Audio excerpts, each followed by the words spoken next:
శ్రీ పరాభవనామ సంవత్సరంలో వృశ్చిక రాశి వారికి ఎలా ఉంది తెలుసుకోబోతున్నాం. ముందుగా వృశ్చిక రాశి వారికి శుభాకాంక్షలు, ఉగాది శుభాకాంక్షలు. గెట్ రెడీ అండి. మంచి అద్భుతమైనటువంటి ఫలితాలను పొందబోయే ఒక రాశి ఏదైనా ఉంది ఈ సంవత్సరం అని అంటే అది వృశ్చిక రాశియే. ఆదాయం 11, వ్యయం 5, రాజపూజ్యం 2, అవమానం 6గా ఉండే మీరు ఈ సంవత్సరం మీకు అన్ని గ్రహాలు మీ ఇంట్లో వచ్చి కూర్చున్నాయండి మీకు అనుకూలం ఇవ్వడానికి. శని ఇస్తే ఎవరన్నా ఆపగలరా? శని భగవానుడు అంటారు చూసారా, ఆ శని భగవానుడే మీకు యోగాన్ని కల్పించబోతున్నాడు. ఇంతకంటే యోగం మీకు ఏమైనా కావాలా?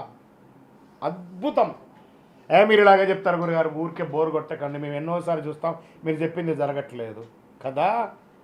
గెట్ రెడీ, రాసి పెట్టుకోండి, ప్రతి డైలాగ్స్ రాసి పెట్టుకోండి. ఈ సంవత్సరం వృశ్చిక రాశి మిత్రులారా పట్టిందల్లా బంగారం అండి. మీకు ఏమేమి సాధించబోతున్నారంటే అసలు చెప్పడానికి కూడా ఇట్లా ఆనందం అనిపిస్తుంది. వృశ్చిక రాశి వారికి 12-13 ఏళ్ళుగా ఏ ఒక్క సుఖం కూడా పొందలేదు.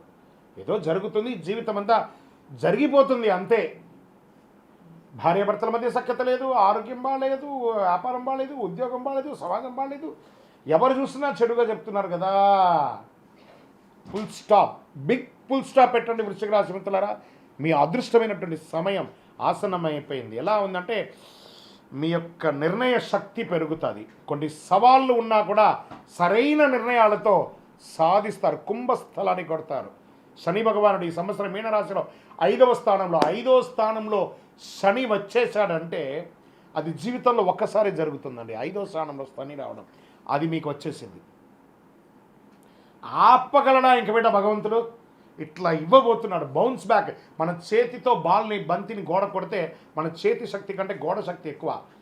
1000 రెట్లు, 1,00,000 రెట్లు, కోట్ల రెట్లు తిరిగి మనకు అనుగ్రహంగా రాబోతుంది. ఎలా? ఆర్థికంగా సంపన్నమవుతారు. Multiple income source. చెప్పకండి గురుగారు, నేను ఒక చిన్న ఉద్యోగిని, నాకేమొస్తుంది?